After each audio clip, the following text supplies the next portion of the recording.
Megan. Thank you also, Jeff, for being our host. And Stacy, as a Simsbury resident, I love seeing Ensign Bickford stepping up to this role. And thank you and all the other sponsors that we make this evening possible. And of course, the World Affairs Council members. What would Connecticut be without the World Affairs Council? It really, yeah, thank you. That's it, exactly. Well, welcome back, David. We've done this rodeo a couple times before. We have, but we haven't done it in such a great location. I have to thank Megan and Jeff and Stacy. They just took me for an hour beforehand to a tour of the house, the Twain House, which I'm sure you've all been through many times, but for me it was the first time. And to get up to that top floor and go through the billiards room, naturally, and in the corner to see his writing desk with a cigar neatly laid out, out there, and just imagining him sitting up in the attic of that great house. And you realize there are writers and there's Mark Twain. Well, that's right. Few can aspire to be Mark Twain, but you are a writer, and I could just imagine spending 3 or 4 decades in this craft. You could empathize with what's it like to sit there with a piece of paper in front of you and try to create magic as you've done. Right. Or just watch blood flow off of your brow as you don't find the right way to explain what's going on. Not that has happened to me once this year. Well, look, all right, just pick that. Last time you were here, your book was hot off the press. Mm-hmm. And it was a boom. It was a bestseller out immediately. We bought 3 large cartons full. We sold them all out. You signed every one of them. We got more here, and I understand you'll be signing more later tonight. But good. I'm just wondering now, a year's gone by. 2 things. The basic premise that we're in new Cold Wars. Has that held up? Would you, if you were writing it today, would you use that same title? And how have events since you were here last year added color to and either reinforced or detracted from what you set forth last year? Well, when I set out to write New Cold Wars in starting at about 2021 or thereabouts, there was a lot of debate that we had with my wonderful researcher, Mary Brooks, with our publisher at Random House, about whether it was the right phrase for the title. And as the work on the book continued, it became clear that not only was it the right phrase, but by the time the book came out, we were afraid it would be obvious to all. Now I think it's just sort of a cemented understanding. So we went through, in the period after the fall of the Berlin Wall, 15 years, maybe 20, in which Americans convinced themselves, partly at the behest of our leadership, partly at the behest of the business community, partly because of wishful thinking, that the era of Cold War competition was over. Superpower competition was over. We stopped teaching nuclear strategy in most schools. We continued to fund defense programs, but mostly in a form of momentum, as if the next conflicts would be like the last ones. And what happened over time was that we persuaded ourselves that Russia and China, each for their own very distinct reasons, would find it in their best interest to join the Western world, let China into the WTO, figuring that the more they traded with the United States, the more they would amend their laws to become more like us. I remember going with Bill Clinton to the end of his time in office to Beijing, one of many trips that he took there. And one afternoon we ended up at Beijing University, and he was talking to a university crowd, as you would expect a visiting president to go do. And he basically made the argument that the internet will set you free. That once you read about how the rest of the world governs itself, the rest of the world lives, the successes of capitalism and so forth, it will undercut the Communist Party and their ability to rule over. And this was sort of generally believed at the time I came back to Washington in 1994 after 6 years as a Times foreign correspondent in Asia for a 3-year assignment that's now in year 32, but that's another story. The general belief was there was this convergence underway. You remember Francis Fukuyama writing The End of History on this topic. So for China, the argument was that as they needed to get into Western markets more, and as we desired to get into their markets more, there would be this just unstoppable convergence. And it was a brilliant argument. It was convincing. I wrote many of the stories about why that would be, and it turned out to be entirely wrong, right?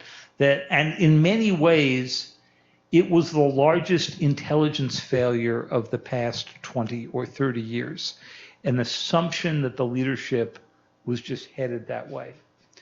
And we can explore later, Art, why that was and how it's played out, but you know the basics of the story, that Communist Party that was supposed to be undercut managed to exploit the technologies of the internet, build on it with modern surveillance, universal surveillance, with the ability first to steal and then to innovate. And today they are great innovators, don't kid yourself on that. And that as they entered these institutions, they would rewrite the rules. And they did that. Meanwhile, for Russia, we assumed that they were so flat on their back that they would have to join the rest of Europe.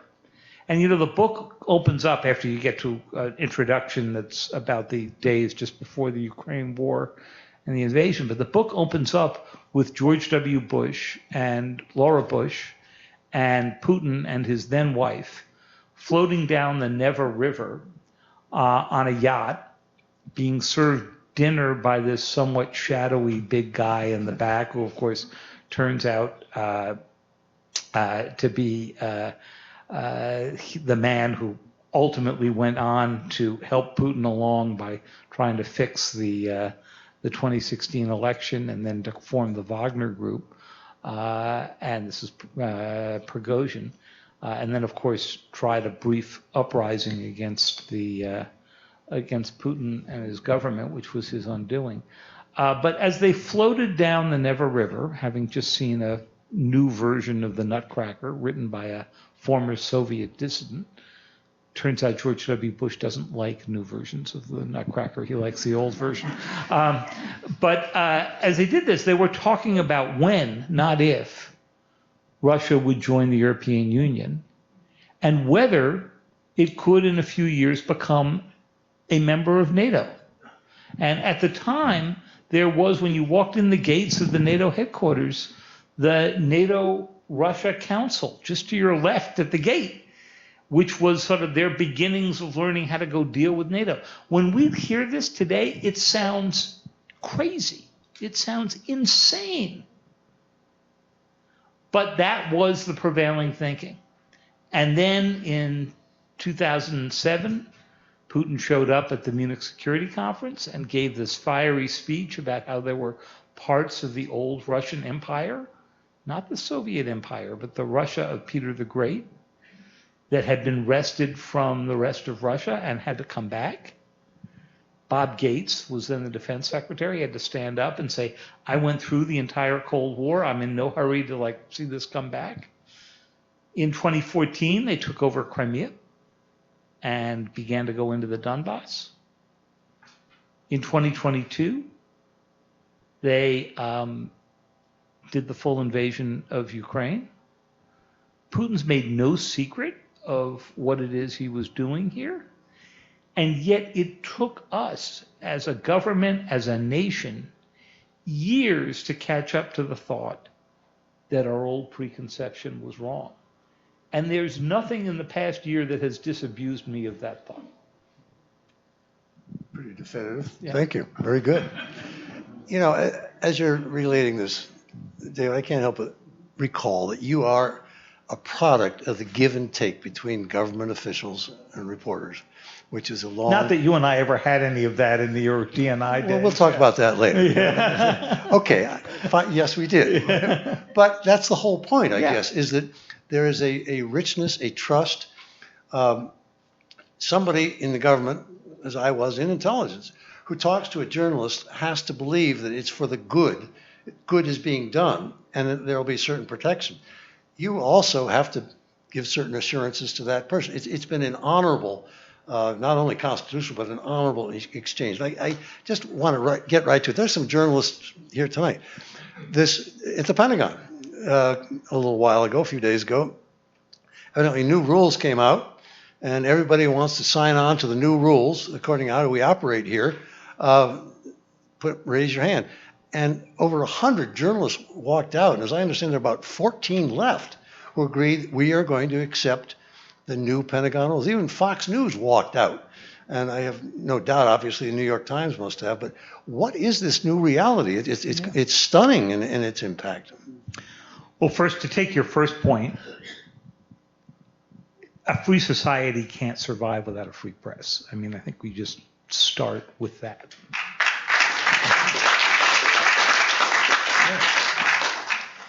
Now, people can define for themselves what a free press looks like. And in our democracy, it looks different than in other democracies, right? We have a First Amendment. Britain doesn't. Australia doesn't. Japan doesn't. None of us here would say that those aren't real democracies. They are. But our founders did something completely different than most other democracies. They built this concept that Congress shall make no law abridging freedom of the press into the Constitution because they believed that this was an essential check on government. And while I would not defend everything that gets published by any means, and we've made lots of mistakes at the New York Times in history, and we can do a complete separate World Affairs Council run on that list. It's a long one. I think that essentially, I think most of us would agree that check in normal times is quite important, whether it is revealing the corrupt sewer commissioner in Connecticut, not that you've ever had one, okay? Or whether it is, malfeasance in government, or whether it's just raising uncomfortable questions. Let me just make something up, like what gives the president authority to have the military strike open boats on the water? What gives the president the authority to tear down a third of the White House by Saturday? All critical questions worth asking. At the Pentagon, there has always been an understanding that reporters don't have any more free roam of the place than they do in many other government offices, but that they could walk in public, non-classified areas, that you could pigeonhole people in the hallways or go in and ask the joint staff, could somebody explain to me the legal basis for this operation, or just describe to me the facts of what happened, which we can then try to go fact check, and which today we have many other ways to go do. When the new Hegseth rules came out, they tried to portray them as a rebadging process. We're coming up with a more explicit way to have badges that say P for press on it. Or if they could have done a scarlet A, they might have. And then they restricted where the reporters could go. And then they turned out these rules. And when you read into the 17 pages of them, you eventually got to the part where they referred to a prohibition, if you're going to have the pass, on soliciting government officials for information that is non-public or that has not been approved for release by the Pentagon press office. Art, in my world, we call that reporting, okay? And what we made clear was we were not going to sign up to any rules that gave the government an opportunity to restrict how we could go report, any more than the Supreme Court has prohibited the government from being able to step in and have a prior restraint. This was the Pentagon Papers case, dictating what it is that we could publish. And Pete Hegseth, I guess, couldn't live with this. What was interesting was it wasn't just the New York Times. How many times have you seen the New York Times and Fox News, which was Mr. Hegseth's previous employer, on the same side of a journalistic issue? You know, please raise fingers here. Okay? The Wall Street Journal wouldn't sign. The Washington Times, pretty conservative, would not sign. Most of the conservative, with one exception, broadcasters would not sign. And in fact, only One American News did agree to sign, and the one reporter they had assigned to the Pentagon quit the next day. Okay? So the press has made it pretty clear what it is that we view as the government limit here. Now, I don't know where this standoff's going to go. Mr. Hegseth won't be in this job forever, and perhaps one of his successors will conclude that this wasn't the wisest way to go about trying to restrict coverage. We have lots of ways of covering what the Pentagon does. We have more ways now than we ever did before. I never sit in a large investigative meeting that doesn't have our visual investigations unit in it, which is what enables us to order up commercial satellite photography, which we do every day of the year, over at below 1 meter resolution, which is what the intelligence community had probably back in your time there. Way back then? But way back then. You had satellites back then, didn't you? So it's what gives us our ability to do a range of other electronic media. It's what enabled us to call out the Pentagon during the Biden era, when they said that they had what they called a righteous strike against somebody they believed was getting ready to blow up Marines at Abbey Gate in Afghanistan. And we managed with these technologies to prove it was a dad making his way around collecting not fuel but water for kids in the neighborhood, brought it back home, and just as he pulled up and the kids raced out to him, a drone strike killed them all. And the Biden White House and Secretary Austin at the time withdrew their statement that it was a righteous strike and began to investigate how that happened and ultimately changed the rules on strikes. That's American journalism at its best. And I don't think that's actually the kind of journalism that Secretary Hegseth seems to want to encourage. Oh, thank you. You know, you're always either about to go somewhere or you're just back from somewhere. In this case, it's just back from the Middle East. So, all right, what did you find? Give us your take. There's a lot going on there right now, obviously. And what's your read on the current situation? So I went a little bit ahead of the president to Israel. Was there I think I arrived the Saturday before the hostage release. I was in Jerusalem, they have sort of a small version of Hostages Square. The larger one you see is in Tel Aviv. It was a remarkable scene because by that time it was clear the hostages were very likely to be released. There was a little bit of tension about whether it would actually come together. But to watch the country come out of this nightmare was really remarkable. And I think you've got to give President Trump, Jared Kushner, many of the others who worked on this, Steve Witkoff, the credit for coming up with a formula and pressing it that enabled the hostages to be released. But the president came up with a 20-point plan, of which the hostage release was point one.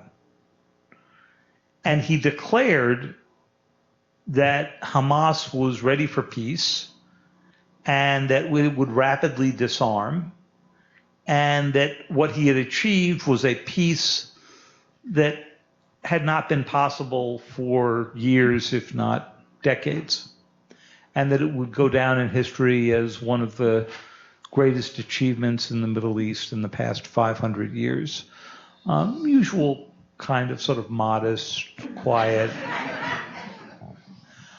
And we were all just waiting for the moment at which this ceasefire would be tested, and we saw it this week. That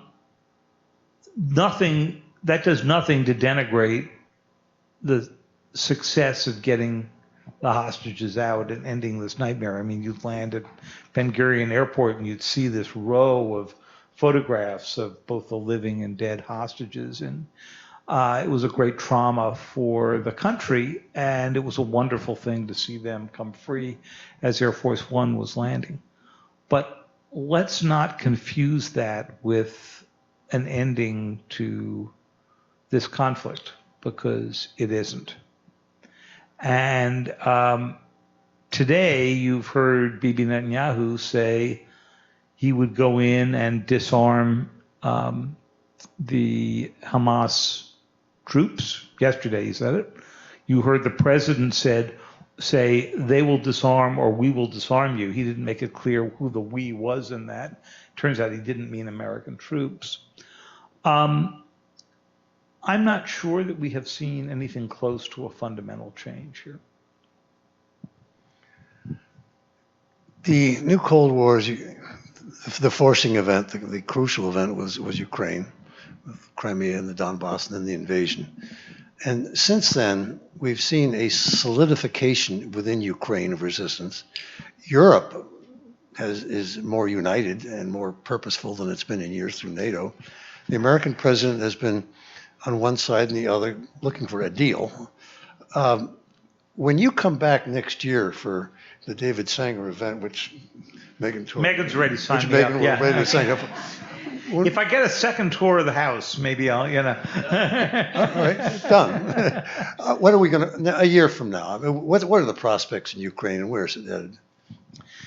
So, one way to think about this is that Vladimir Putin has been completely consistent about what he wants. Okay, he wants all of the Donbass, or at least those 4 provinces that they have now amended the Russian constitution to declare as part of their territory. Let me take you through the list of where we've been with the president since just before Anchorage, a trip I went on in, I guess it was late July when he met Putin. It was supposed to last all day. It lasted 3 hours, and they left a delightful seafood lunch in Alaska on the table uneaten, and then didn't invite the press to go consume it for them. So going into this, the president promised the Europeans that he would press for a ceasefire, thinking that if you could get a ceasefire, then you could work on to a negotiation. And the Europeans pressed him really hard on that. He got into the room with Putin. They had a pretty serious disagreement. Putin lectured him. The Putin lecture on this is great. It goes back to the 8th century and Russia's claims on Kyiv and all that kind of stuff, and the icons involved. It's quite a show. And the president, it turns out, is not really interested in lectures about the 8th century. Who knew that Donald Trump didn't want a history lecture on 8th century structures of Russia? The president emerged from this saying, ceasefire won't do it. We need a full peace agreement. So that's why the Europeans panicked and all came to Washington. You may remember sitting amid the gold-encrusted Oval Office there to hear about all of this. So we went from need a ceasefire to ceasefire's useless, it can be easily broken, let's get a full peace agreement, to President Putin will make great progress on this and we'll know in 2 weeks. And if he doesn't do this in 2 weeks is the universal time period in the Trump White House for something like, we will have a new health plan for you to replace Obamacare in 2 weeks. We've heard this since 2017. And over time, the president came to realize that Putin was playing him and that there wasn't going to be a peace conference and he wasn't going to have Putin sit down with Zelensky. And so he began talking about giving them tomahawks. And at one point he said, the Ukrainians could win this war.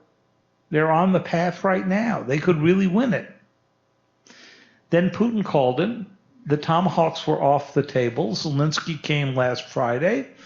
He told Zelensky, you need to go settle right now, giving the Russians the land that they have they've currently occupied. Basically a Korea-style ceasefire in which everybody stops where they were and will negotiate the actual agreement later on. Now, 75 years later, that's still the border between North and South Korea, and we haven't negotiated a thing, but we'll set that aside for a moment.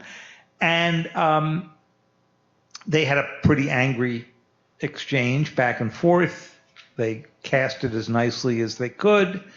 And suddenly the tomahawks were off the table because the president decided they were escalatory. And tonight we've had new sanctions, which I have to go read through with some care because we've sanctioned the Russians so many times since February of 2022.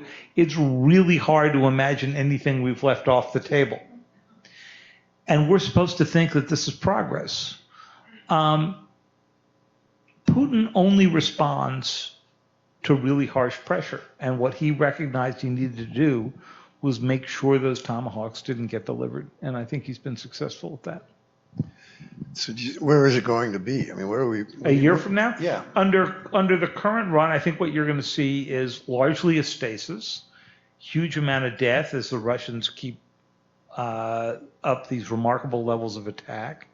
At the same time, the Ukrainians have adopted sort of a new strategy, one in which they're not trying to add people, but they're building quite sophisticated missiles. I think today they did something like 9,000 drone attacks in the course of the day. I mean, they're building so that they can have 3.5 million drones built a year. Anybody here know what the United States builds? I mean, we do under 100,000 drones in a year. So it's a pretty remarkable thing that the Ukrainians have stayed alive. But for the Russians, Art, you know, history is pretty clear. They start really slowly and badly, as they did when Hitler invaded. And over time, with mass and focus, they tend to come back. And that's what we've seen them do. They have not been able to break through the lines. They've added some territory. But we're in a stalemate. And if we're back here next year doing this, we will be at a stalemate that will have lasted longer than the American involvement in World War II. Wow. We had a kind of a stunning event here at the World Affairs Council. A lot of them they're all great. But this one, it was an intelligence officer, retired, and he related to the audience, which was broadcast across the United States. He related a meeting he had had under Chatham House rules with the head of intelligence of a major American ally, who explained to him and his colleagues, look, this is how we look at the world now. This is how we understand it when we do our planning. This is an American ally. See, there are three strong men. There's Xi Jinping, there's Putin, and there's Trump. And we have to look at the world we live in order to craft our own strategy as dealing with three autocrats. Well, it's kind of hard for Americans to equate our president, for all the controversy, with Xi Jinping and Putin. But how does that statement strike you? Well, first of all, I'll give you my answer as long as you promise that when Kevin Rudd comes in a few weeks. First of all, you should all come to hear him. He's fascinating. He's a Mandarin speaker. He's written a phenomenal book about Xi Jinping, which is worth listening to. He's my neighbor up the street in Washington, so we depend on him for all kinds of things, including a fine cellar of Australian wines. But he's definitely worth listening to. And I'd be interested to see if he gives you the same answer.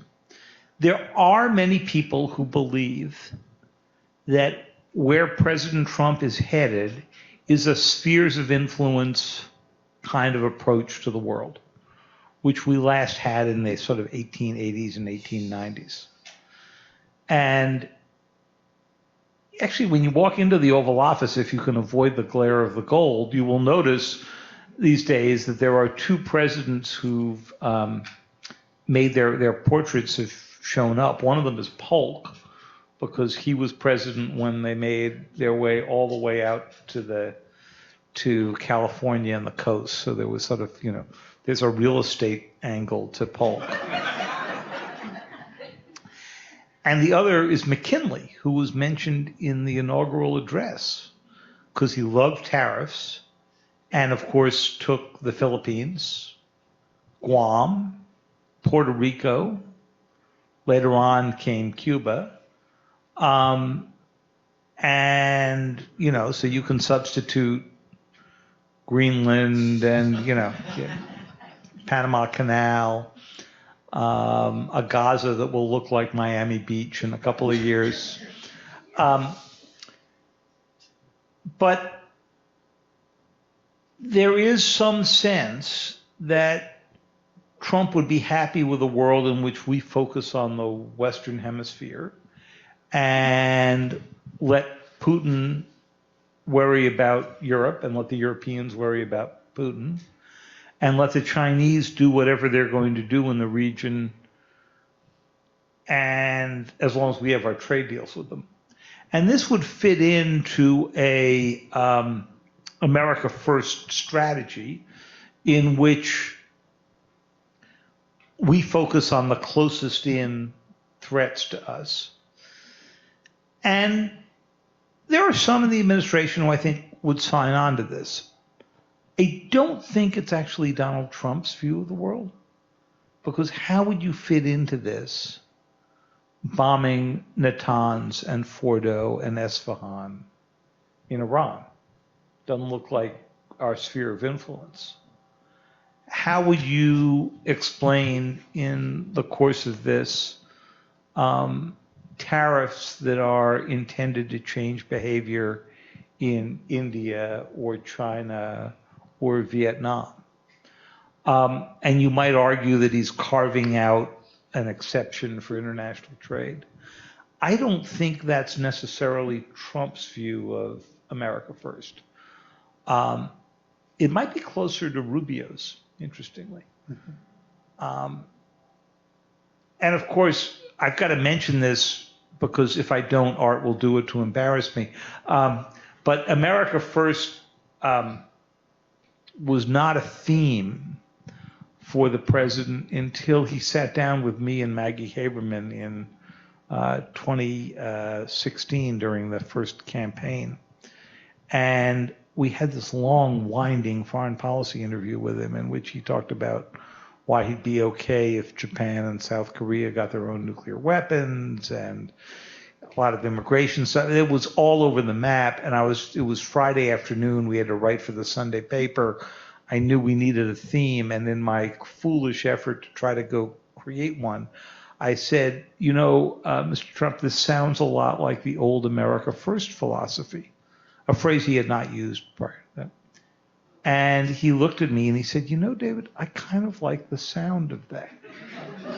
If you don't believe any of this, the transcript of this interview is on the Times website. And I thought, oh, okay. He said, what leader would not want their country to be first? Makes perfect sense.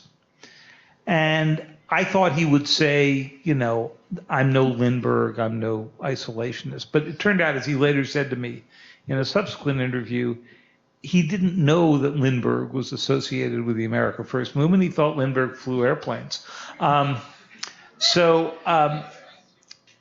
Which he did. I thought to myself, okay, who knows what this comes. I mentioned it briefly in the end of the story. And that Sunday, he was, I think, in Dallas, but I'm not certain of that, doing a campaign event. And Monday morning, I go down, I'm making coffee. I have, I don't know, Morning Joe or CNN on, and they're running excerpts from his speech the night before. And he is beginning to shout to the crowds, America first, which I'm sure he would have come to at some point. And my wife came down and I poured her a cup of coffee and she's looking at the TV and she takes a sip of coffee. And in that way that only spouses can insert the knife, looked at me and said, I hope you're really proud of yourself.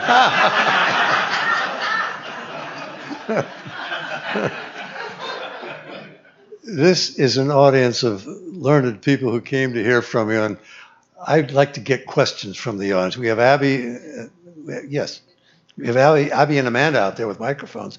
Would you identify yourself, and if you're representing an organization, see what that is? If not, just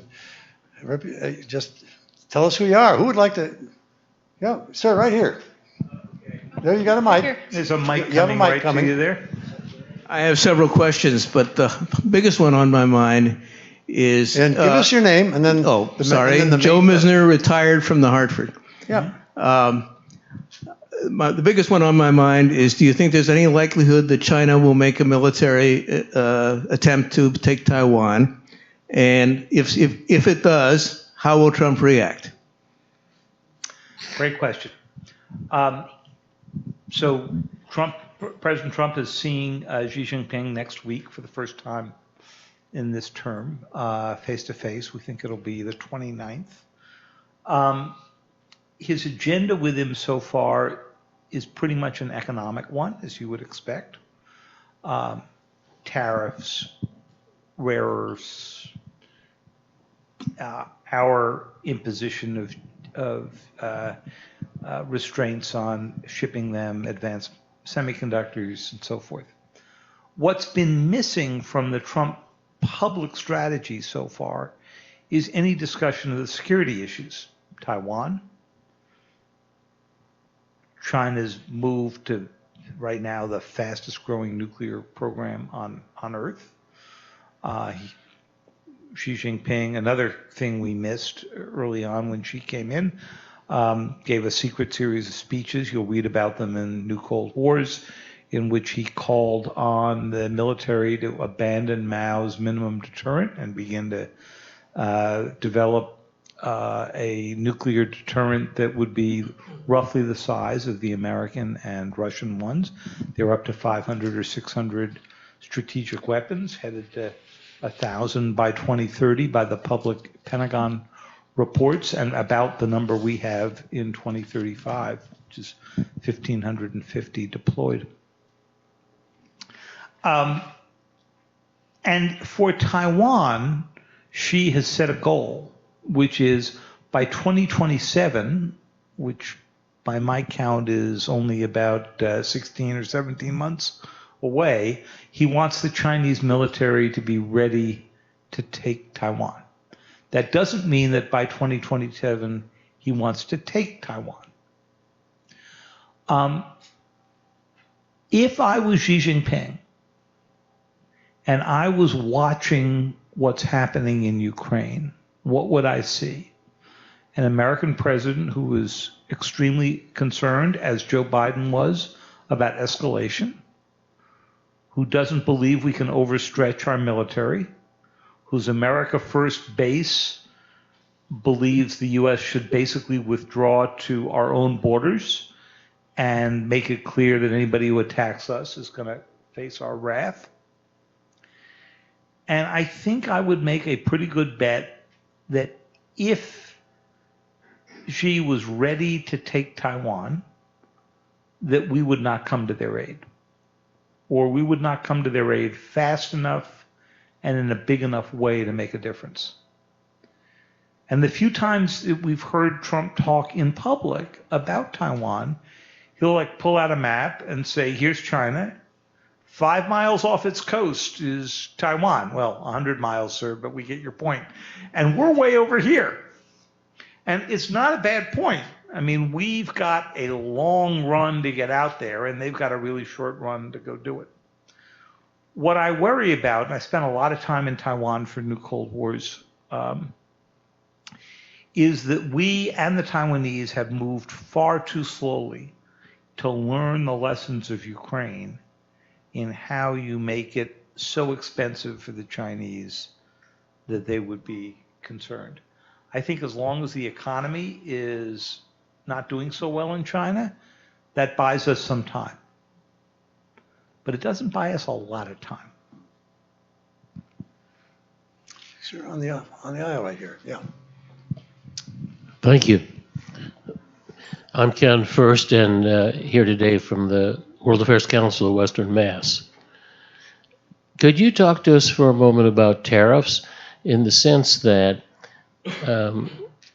it is clear that President Trump often says he's imposing high tariffs, and there are tariffs being paid, but it's hard to see if they're really negotiated through and if they really are taking full effect and if there's tons of exceptions. Can you speak to that for a moment? There are some exceptions. I think we've all been surprised by the fact that the flow through into inflation's been a little slower than we had expected, which is good news. I don't know how long that will last. The tariffs you want to pay the most attention to are the ones on China because of just the volume of what we bring in and the kind of tariffs that he's put in places like Vietnam, which often is used as a cutout by China to go get final work done on products and then sent back. And on Canada, where Canada and Mexico, two of the largest trading partners that we have, where we're in this world of interdependence where a part that goes into your F-150 may move back and forth over the border 15 times, you know, in various forms built into larger and larger assemblies and sub-assemblies. And if that gets tariffed along the way, eventually you're going to see the price to be paid. So we have the economic effect question, which is why haven't we seen it faster? And will a year from now, if you guys have me back, will we see a very different inflation picture? But then we have a geostrategic question, which is, do you really want to put tariffs like this on your friends as well as your adversaries? He put very few tariffs on Russia, and to this day, the tariff rates for Russia are much lower than for many of our NATO members. And the question is, at what point do you pay such a geopolitical and security price for that it may not be worth whatever economic benefit you are gaining? And it's going to take us a long time to go sort out both of these questions. One, are there enough exceptions being cut to keep inflation down? And my guess is if the inflation numbers go up, you're going to hear the president do two things. One is publicly blame the Fed because it's got to be their fault. And secondly, quietly begin to carve exceptions in the tariffs. And then I think on the geopolitical side, the question is going to be, do you see American allies play more of a hedging game where they say, if this is what the president will do to us in our normal trade, we're not going to have the kind of relationship within NATO on the security front that we expect, and we need to begin to go think about how we're going to defend ourselves without America at the center of that. Megan, how are we doing? Can we do some more questions? Megan, do we have time? How about some more questions? How about in the back there? Go back and find somebody up in the back. Amanda. Go ahead.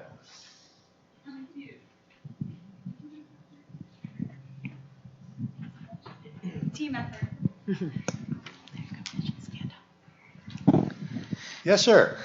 So what would And now, what's your name? my name is Yeshi, sir. Jesse. So what do you think Trump's plan for the next 3 years is, as you have a lot of experience in geopolitics? Well, you're asking the $100,000 question that I get asked all the time by my editors, and I can't give you a better answer than I give them. I mean, if you had said to me 2 weeks ago that the president would tear down the entire East Wing without seeking permission, I might say, yeah, I could imagine he would think about that, but I can't imagine anyone actually doing it, and I would have been wrong again. Look, I think this is a president who revels in unpredictability and in a willingness to destroy existing institutions that he believes have both constrained the powers of a president and restricted America's ability to compete. I think frequently the message on the first half, the sort of close U.S. AID, the aid operation, or tear down the East Wing, is to show that he can, and that if he moves fast enough, the rest of the world will have to try to catch up to him, but by that time, it will be over. This was the pattern when he was a real estate developer in New York. I was a young reporter in New York at that time, and there were moments when buildings would come down overnight, and he would just sort the rules out later on. Or he would promise to give the friezes that were along the outside of Bonwit Teller, the famous retailer, to the Metropolitan Museum of Art, but then tore them down and had them dropped and broken because it was slowing the process of building Trump Tower to actually take these off carefully, right? So we're seeing the same kind of behavior 40 years later. Geopolitically, what do I think is going to happen? I think that you will see authoritarian nations follow some of the things that they have seen Trump do, and Trump in turn has followed what he has seen some of the authoritarian nations do. There's nothing to go back to Art's first question, in the conflict between the press and the Pentagon, or the press and the White House, that you didn't see Viktor Orban do in Hungary a number of years ago. Remember, we started this administration with the AP being banished from the White House pool for the great offense of refusing to use Gulf of America because their style was Gulf of Mexico, the phrase used for the past 400 years. We too use Gulf of Mexico. So those are power plays. What worries me is that over time we're going to see our closest allies, Europe, the NATO nations, Japan, South Korea, Australia, basically conclude that they have to operate their defense, security, and economic strategies with the assumption that the United States will not be at the center of these plans. And then we're in an atomized world that looks more like the world before Truman created many of these institutions, NATO, the World Bank, IMF, all of that. And we don't know quite what that world looks like after we all grew up convinced that interdependence and the internet would sew us back together, or how quickly any of this could be reversed. Thanks. Last question, right back there. Thank you. Along the same lines. And I'm sorry, Dave Fagoni, retired, Simsbury, Connecticut. Along the same lines, though, change the topic a little bit to where we are media-wise. where's the pushback on knocking down half of the White House? We're watching Time Warner, CNN, CBS. We're watching an exit of talent from the Washington Post. Frankly, I left the New York Times and the Washington Post myself. Where's the actual pushback that you talked about earlier in the night about some of these unbelievably dramatic events happening in the mainstream media? So let me cut that into two different parts. So the first part is the role of media is not necessarily to act as political activists to push back at this, but to cover it with the vigor that enables a informed electorate to decide what they want to go do. I just looked at a poll before we came that the Washington Post published earlier today about what percentage of the country believes the East Wing of the White House should not be just torn down overnight. And the answer they got in the poll, and I don't know how accurate this poll was 53%, which kind of made me want to go talk to the other 47% and ask, what don't you like about the East Wing? Also, the president today, when the pool came in and was asking questions about this, rather than talk about the destruction, basically just talked about how trashy the East Wing was. Okay, so there you go. But this gets to a question of what you think the purpose of the media is. Is it to expose, describe, analyze, or is it to influence, change, become a force for activism?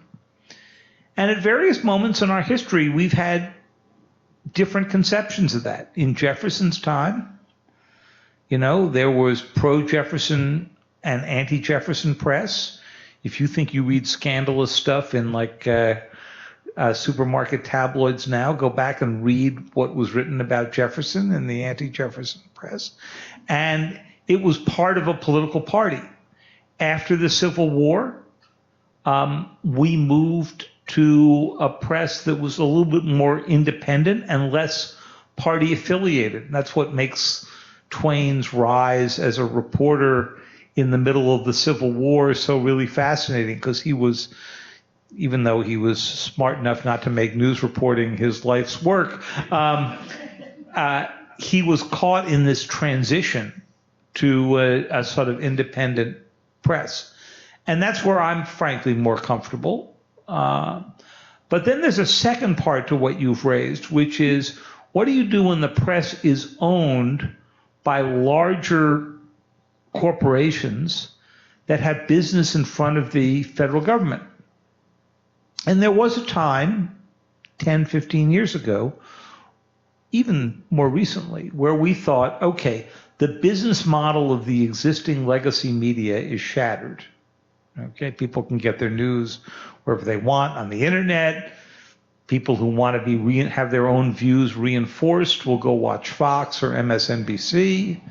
If you made the Fox viewers watch MSNBC and the MSNBC viewers watch Fox, you'd probably have a rise in self-harm done here in the United States. So you probably wouldn't want to have that happen. But you saw this atomization. That was bad enough. But what you've seen recently in the settlements with President Trump on lawsuits that my own view is would not last very long in court was a sense that if you don't sign the settlement, you don't get your merger approved or something like that. And that's deeply worrisome. It makes me thankful I work for a news organization in the New York Times that has no other business than publishing the New York Times. But there are not many news organizations that have survived the economic upheaval of this industry such that they can make it alone. And the business model that works for the Times, the Wall Street Journal, maybe the Washington Post, which is that we have a readership around the world that's willing to go subscribe, does not work for local newspapers. And thus the Hartford Courant can't survive using the same strategy that keeps the New York Times going. And that's worrisome to me, because what we are seeing now is the diminishment of what people dismiss as the legacy press, but at least was an independent press of independent journalism. And I walk into the White House press room now, and it's jammed with people standing on the sides because they don't have actual real seats there, who are influencers, activists, podcasters, and so forth, some of whom, a few of whom, do real journalism, but most of whom start questions at the press conference, particularly if they're in the Oval Office the day the president answers questions, with questions like, it's fabulous, Mr. President, that you have accomplished X, and why does the legacy media give you no credit for it? These are not the kind of questions that I was trained over the years to ask presidents when I had the opportunity.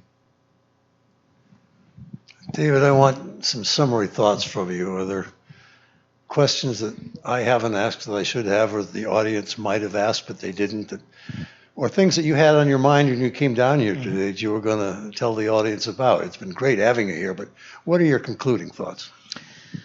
We are headed into one of the most perilous moments in American history, and it's coming right at our 250th anniversary.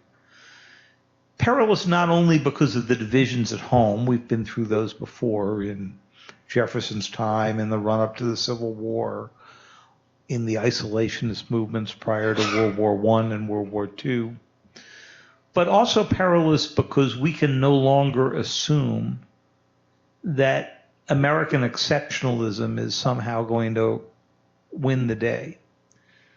That when we pull out of parts of the world, either because we close USAID or because we are pulling back on Voice of America and Radio Free Asia and Radio Free Europe, or because we're withdrawing troops from their forward base positions, we are assuming the world's going to stay essentially as it is.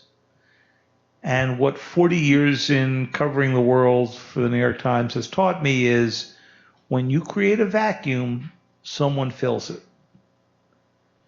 And the people who are going to fill it right now are going to be China, Russia, and perhaps other powers that don't have our interests in mind. This is not cost-free.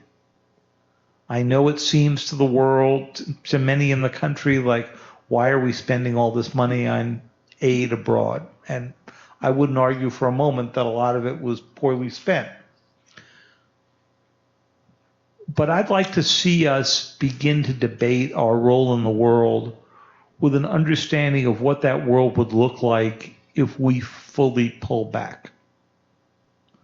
Because I'm not sure it's the world we really want to go create. And because it forgets the lessons that Truman, Dean Acheson, and others who were present at the creation, as Acheson called his memoir, learned when they realized that we had been in 2 world wars in the space of 25 or 30 years. And that if we were going to avoid that, we needed to move to a world that operated by law, not just the force and power of a nation.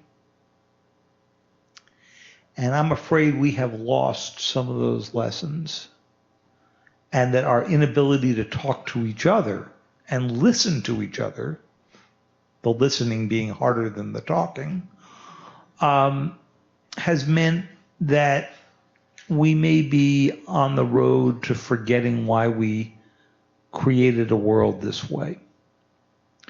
One of my mentors just passed away a few months ago, Joe Nye. You may know as the sort of inventor of soft power. And the family was kind enough to ask me to give one of the eulogies at his memorial service a few weeks ago. So I was back rereading some of Joe's great works. And one of his observations was that when the Berlin Wall fell and when the Soviet Union crumbled, it didn't crumble because we had massed great firepower and focused it on that.